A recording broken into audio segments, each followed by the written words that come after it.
Welcome, everyone, to this week's episode of Awakening with Lindley Rose. I'm here just by myself today, and I wanted to share a few insights about the game of life. Now, the game of life is all about noticing how our mind sabotages us, how we get into fear, how we interpret events, other people, creating stories in our mind that are not actually based on truth.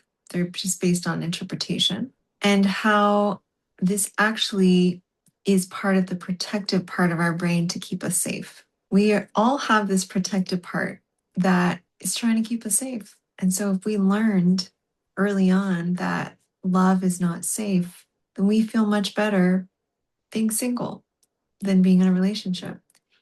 And when we start to have feelings for someone, that protector part will say, uh-oh, let's try to sabotage this so that we don't go into the danger zone. Danger meaning you're going to feel uncomfortable. You're going to be asked to look at your insecurities, your fears, all the things that make you feel anxious and maybe a little stress. So we're going to stay away from that so that you can feel good and feel calm and centered and just be totally fine on your own, because you know that you can be on your own and you don't need anyone. So we're going to sabotage anything that comes close to being a relationship. And we're going to do it in a sneaky, subtle way. Because if we outrightly say, stop, don't go any further, you might look at us weird, like, and question, well, what are you guys talking about? Why can't I go further? I really like this guy. So we're going to be sneaky, and we're going to use your mind to create stories about that person maybe doesn't like you. We're going to create stories around that person isn't really as into you as you are into them, even though they may be. But we're going to interpret texts to mean that this person doesn't like you as much as you like them. And so it's safe to retreat, to withdraw yourself out of this relationship so you can move on and be single again. So, because it can feel so sneaky, a lot of us actually don't realize what's happened until it's too late, until we've actually said, oh, this relationship is not going to work. I can see they're not really into me. So I'm going to bow out of this and call it having good boundaries and being clear on what will work for me. When in reality, that's not what happened. It wasn't about boundaries. It wasn't about choosing you. It was about you were afraid to face the discomfort that happens when you're in a relationship. And in this example, maybe being in a relationship brings up insecurities for you. Maybe you start thinking that you don't look good enough for them, or you're not good enough in some way. Maybe you get blasted with in your mind all the things that are not desirable about you and all the things that a person might not like. And rather than continuing on in a relationship facing this and having the potentially awkward or uncomfortable moments where you feel exposed and vulnerable, and this person may or may not appreciate or like that part of you. You may feel rejected. But the reality is that you have been rejecting yourself all along. This isn't about them. Relationship is simply a mirror showing us our relationship with ourselves. And so if you have not learned how to face your insecurities with love and compassion and return to love, then of course, in a relationship, it's going to mirror to you these insecurities. It's going to bring them up so that you can give yourself love, so that you can sit with yourself and learn how to love and accept yourself. So rather than avoid the discomfort that that insecurity is bringing up in you, We must learn how to let these relationships and situations in our lives show us the work that we need to do within ourselves.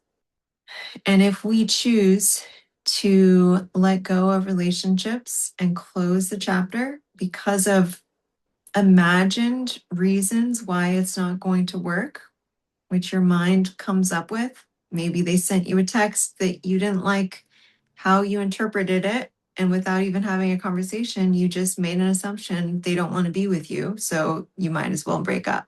And so we just want to come back into the real work, which is showing up for ourselves and spending time with ourselves in meditation, just breathing, reminding ourselves that it's safe to be vulnerable and that we're here for ourselves and that we're going to hold a loving space for ourselves to feel the discomfort that arises. We don't have to run away from it constantly. We can choose to sit with it, to sit with ourselves in love, to meet the discomfort, to meet the insecurity with love. And it's through that that we alchemize that discomfort. We turn it into something different.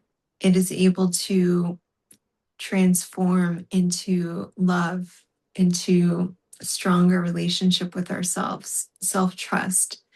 And now we are not running around saying no to the things that we're afraid of, but we are using those things as opportunities to notice what needs love, what needs our love, and how we can give ourselves love. Maybe it's insecurities, feeling not good enough. Instead of avoiding the discomfort that that feeling brings when you're in a relationship, we can now choose to give ourselves that. And another reminder that we are always growing, always up leveling, always reaching new edges of our consciousness, and we're expanding past those edges. And so when you see something in yourself that doesn't look very pretty, maybe you acted out of fear, maybe you acted impulsively, maybe you said you wanted to break up with someone even though your heart really loved them. And it's just an opportunity to love ourselves more, to look within. We're up leveling, we're expanding through this process.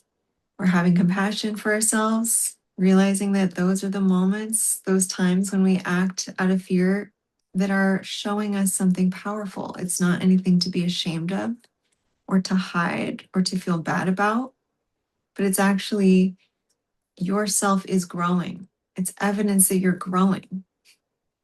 So when you see that in yourself, don't fall into the trap of feeling bad about yourself.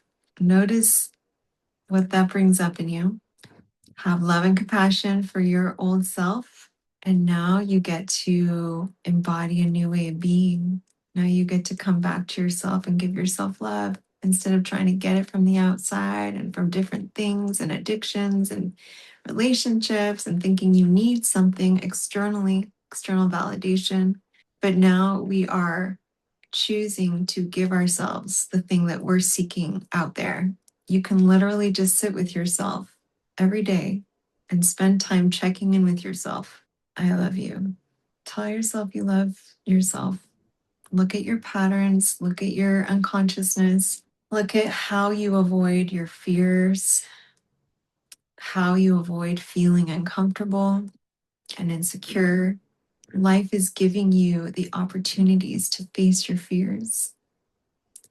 Life is giving you the opportunity to be uncomfortable, to feel insecure, so that you can now transform that inside you. We want to lean into it. We want to step through the discomfort, let ourselves feel it, breathe it in, notice the discomfort in our body. But as you do that, instead of avoiding it, you're allowing it to move through you, you're alchemizing it, and you're giving yourself love, and you're holding yourself in a loving space and energy. And that's how we do it, guys. We move through the discomfort rather than avoiding it, rather than breaking up with someone before they can break up with you, rather than whatever it is that your pattern is of what your small self is trying to protect you from. And now you're actually walking through that thing that the parts of you are trying to protect yourself from. And you're saying, okay, I'm willing to look at this, and I'm willing to love myself through it, whatever it brings up inside me. And that's how we get to the other side. That's how we open up to more light. And that's how we open up to receive true love. We trust, and we are guided, and that this journey is here for us, for our highest good, to help us grow.